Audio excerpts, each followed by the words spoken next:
Good morning students. आज हम एक नया चैप्टर स्टार्ट करने जा रहे हैं, chapter number 5 understanding elementary shapes, जिसमें हम अलग अलग शेप्स के बारे में पढ़ेंगे। जिसमें सबसे पहले हम लाइन सेगमेंट से स्टार्ट करेंगे, जो हम रूलर से खींचते हैं एग्जैक्ट माप लेके। फिर आएगा एंगल, फिर ट्राइंगल, फिर पेंटागन, क्वाड्रिलेटरल, पेंटागन, हेक्सागन, इस तरह से अलग अलग शेप आएंगे। तो सबसे पहले हम लाइन सेगमेंट की बात करते हैं। पहला जो पॉइंट दिया है मेजरिंग लाइन सेगमेंट्स, यानी लाइन सेगमेंट्स को कैसे मेजर किया जाता है या कैसे कंपेयर किया जाता है, वो सब पढ़ना है। तो कंपैरिजन बाय ऑब्जर्वेशन, ऑब्जर्वेशन यानी सिर्फ देख के आपको बताना हो कि कौन सी छोटी बड़ी है। तो जब एक लाइन बड़ी एक छोटी दी हो तो आप डायरेक्टली देख के बता सकते हैं कि line segment A B is greater than line segment C D. ये लाइन सेगमेंट को बनाने के लिए ऐसे लिखते हैं, लाइन ए बी के ऊपर एक लाइन खींचते हैं, ऐसे फुल एरो नहीं होता है, तो इसको हम रीड करते हैं लाइन सेगमेंट ए बी।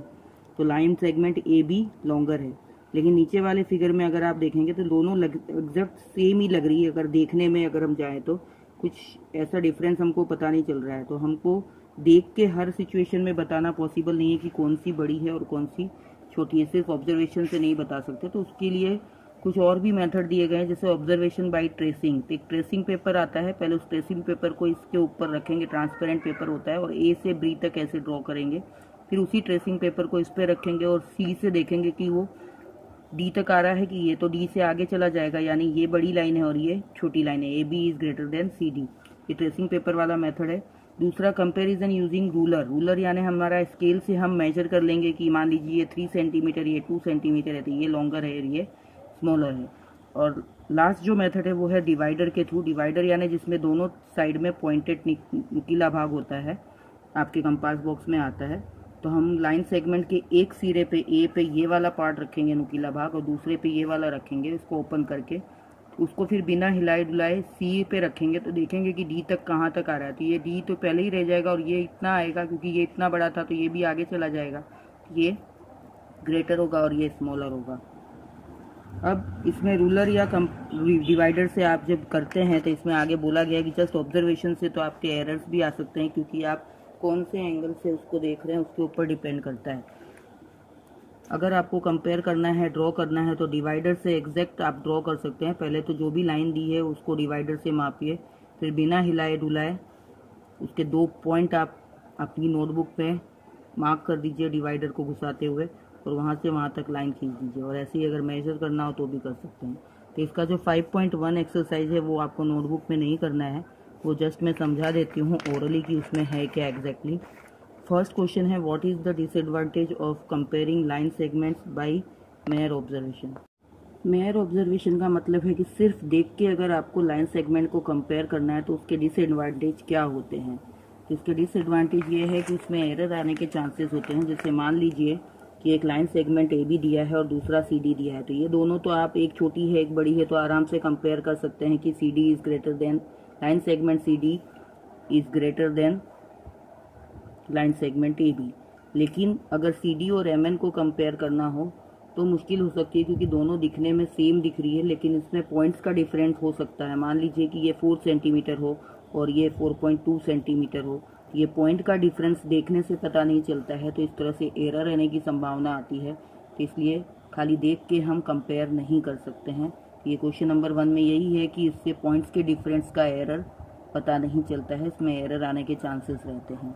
ये क्वेश्चन नंबर 2 है, why is it better to use a divider, divider यानी ये instrument, then a ruler. Scale की तुलना में डिवाइडर यूज करना क्यों ज़्यादा अच्छा है while measuring the length of a line segment. आपको कोई लाइन सेगमेंट दी हुई है, उसको मेजर करना है, तो हो सकता है कि आपकी पॉइंट जो हो पेंसिल का वो थोड़ा मोटा हो, तो ये डॉट मोटा लग जाए तो उसका पॉइंट का फ़र्क आ सकता है। आपको 4 सेंटीमीटर की खींचनी थी लेकिन आप हो सकता है 4.1 की खींच दो, पॉइंट मोटा होने की वजह से जो डॉट लगाते हैं। लेकिन जब आप डिवाइडर से करते हैं तो डिवाइडर का नुकीला भाग यहाँ घुसाते हैं और दूसरे सिरे पे नुकीला भाग, वही नुकीला भाग आप पेपर पे ट्रेस कर सकते हैं, और तो नुकीला भाग से आपको एक एग्जैक्ट पॉइंट मिल जाता है जिसके बीच में आप लाइन खींच सकते हैं। तो ये ज़्यादा एक्यूरेट होता है स्केल की तुलना में, क्योंकि स्केल में पॉइंट्स का फ़र्क आ सकता है। तीसरा क्वेश्चन है, draw any line segment A B, take any point C lying in between A and B. यानी कोई भी एक लाइन सेगमेंट ऐसे ए बी ड्रॉ करना है, आपको सीधा होना चाहिए। ये मान लीजिए ये ए बी एक लाइन सेगमेंट है और उसके बीच में कहीं पे सी आ रहा है, lying in between A and B. Measure the length of AB, BC and AC. आपको AB, BC और AC मान लीजिए ये 3 सेंटीमीटर है, मेजर करना है A से B तक स्केल से, फिर A से C तक और C से B तक, BC को भी मेजर करना है। तो BC मान लीजिए 2 सेंटीमीटर आ रहा है और AB अगर आप मेजर करेंगे तो ये 5 सेंटीमीटर आएगा।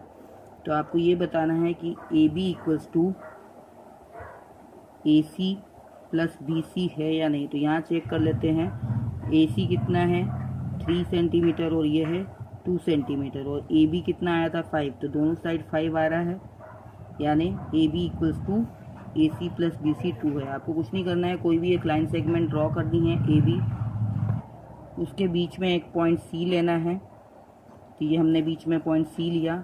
अब AB यानी ये पूरा AC और BC इसको मेजर करना है स्केल से। तो हमने माप ऐसे ही अंदाज से लिख लिया कि मान लीजिए ये 3 था, ये 2 था और ये पूरा 5 था। तो आपको AB equals to AC plus BC यानी ये पूरा इसके और इसके बराबर है प्लस के, वो आपको प्रूव करके बता देना है।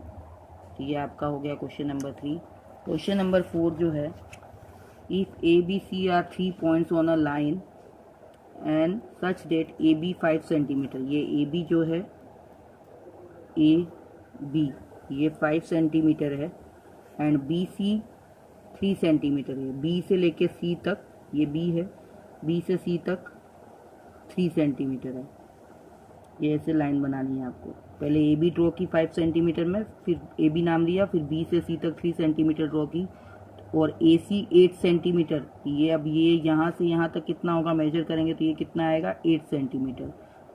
तो which one of them lies between the other two, तो कौन सा पॉइंट इन दो के बीच में आता है, तो बीच में कौन सा पॉइंट आता है पॉइंट B। तो point B lies between the other two. आपको सिंपल पहले ड्रॉ करना था AB 5 सेंटीमीटर या BC 3 सेंटीमीटर और टोटल अगर आप देखेंगे तो 8 है। यानी आप चाहें तो पहले AC भी ड्रॉ कर सकते हैं 8 सेंटीमीटर का, फिर 5 पे आप 5 सेंटीमीटर में B मार्क कर दीजिए और बाकी का बचा 3 सेंटीमीटर पे वो C ऑटोमेटिकली हो जाएगा। तो ये आपको जस्ट एक ड्रॉ करना था और बताना था कि बीच का पॉइंट कौन सा है, तो B है। यहाँ भी देखेंगे तो AB और BC इन दोनों में B कॉमन है, यानी मिड पॉइंट क्या हुआ या बीच का पॉइंट क्या हुआ B हुआ, जो इन दोनों में कॉमन आ रहा है। और पूरी लेंथ 8 आएगी क्योंकि 5 + 3 8 होता है।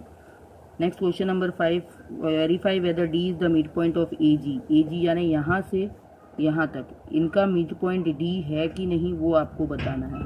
तो D है कि नहीं उसके लिए क्या कर, इसके बीच की यहाँ से A से D की डिस्टेंस और D से G की डिस्टेंस देखेंगे। A से D अगर देखें तो यहाँ 1 का गैप, ये 2, ये 3, टोटल 3 सेंटीमीटर का गैप है। यहाँ से यहाँ तक का 1 सेंटीमीटर माना, 1 से 2, 2 से 3 और 3 से 4, यानी A से D में 3 सेंटीमीटर का गैप आ रहा है। और D से G देखें तो ये 1, ये 2, ये 3, तो दोनों में 3-3 सेंटीमीटर का ही गैप आ रहा है, यानी D क्या हुआ मिड पॉइंट हुआ। नेक्स्ट क्वेश्चन नंबर 6 में, if D is the mid point of AC। अब AC है एक लाइन सेगमेंट, यहाँ ड्रॉ करती हूँ, ये A ये C, उसका मिड पॉइंट है D, सॉरी D है कि B है देख लेते हैं, हाँ B, सॉरी उसका मिड पॉइंट है B। बोला है कि B is the mid point of AC and C is the mid point of BD। अब C is the mid point of BD, ये D यहाँ पे D है। तो इस लाइन सेगमेंट का A से C का मिड पॉइंट है B और B से D का मिड पॉइंट है C। ऐसा क्वेश्चन में बोला हुआ है। अब आगे बोल रहे हैं, where ABCD be lie on the straight line. Yes ABCD एक स्ट्रेट लाइन में है। Say why AB equals to CD, AB equals to CD क्यों है वो आपको बताना है। इसमें अगर आप देखेंगे कि B अगर मिड पॉइंट है, if B is the mid point of AC, line segment AC, इसको थोड़ी देर भूल जाइए। तो B अगर मिड पॉइंट है AC का तो AB इक्वल्स टू AC होगा, AB इक्वल्स टू BC होगा, ये इक्वेशन 1। अगर ये मिड पॉइंट है तो ये और ये इक्वल होंगे, तो AB इक्वल्स टू BC। और अब अगर if C is the mid point of BD, B D का मिड पॉइंट सी है तो B C equals to C D होगा, ये इक्वेशन 2। अब इक्वेशन 1 और 2 में अगर देखें तो ए बी बी सी के बराबर है और ये बी सी किसके बराबर है, सी डी के। तो उससे क्या हो जाएगा, A B equals to B C equals to C D. ये तीनों आपस में बराबर होंगे। जब तीनों आपस में बराबर होंगे यानी ए बी भी सी डी के बराबर होगा। यही आपको बताना था कि क्यों था, तो ये A B equals to C D आ जाएगा जो कि आपको पूछा गया था। तो पहले तो हम बताएंगे कि ये दोनों अगर इक्वल, ये दोनों का मिड पॉइंट बी है तो ये इक्वल्स टू ये होगा, और ये दोनों का मिड पॉइंट ये है तो ये इक्वल्स टू ये होगा। अब ये बी सी दोनों में आ रहा है, इधर भी आ रहा है, ए बी बी सी के बराबर है और बी सी सी डी के बराबर है। तो A B B C C D तीनों, ए बी बी सी और सी डी तीनों इक्वल होंगे। तो तीनों जब आपस में इक्वल है तो ए बी भी सी डी के इक्वल होगा। तो ये क्वेश्चन नंबर 6 था। नेक्स्ट क्वेश्चन नंबर 7 में draw 5 triangles and measure 3 sides, यानी आपको इस तरह से कोई भी 5 ट्राइंगल ड्रॉ करने हैं। 5 नहीं, आप 2 करके भी चेक कर सकते हैं। मान लीजिए ये आपने एक ट्राइंगल बनाया, इसको मेजर किया तो ये 4 सेंटीमीटर आया, ये 3 सेंटीमीटर और ये 5 सेंटीमीटर आया। अब आगे क्या बोल रहे हैं कि check in each case if the sum of the length of any 2 side is always less than the third side. तो आपको ये चेक करना है कि 2 साइड का सेम सम अगर करें 2 साइड का तो वो हमेशा थर्ड साइड से लेस होता है या नहीं। यानी 2 साइड, कोई भी 2 साइड को आप प्लस करके देखिए और फिर चेक करिए कि छोटा है आ रहा है कि नहीं आ रहा है। इस लास्ट सम को हम एक एग्जांपल से समझ लेते हैं। मान लीजिए हमने एक ट्रायंगल बनाया, जब इस साइड को मेजर किया था 4 सेंटीमीटर, ये 3 सेंटीमीटर और ये 5 सेंटीमीटर आया मेजर करने के बाद। तो अब क्वेश्चन में बोला गया है कि अगर 2 साइड का सम करें तो थर्ड साइड से लेस होना चाहिए। तो हम करके देखते हैं। 4 + 3 लेस देन 5, थर्ड साइड क्या है 5, तो लेकिन 4 + 3 करें 7, ये लेस देन 5 है क्या, नो। फिर इन दोनों साइड का सम करें, 3 + 5 लेस देन 4 होना चाहिए, तो 3 + 5 तो 8 हो गया, ये लेस देन 4 है क्या, नहीं।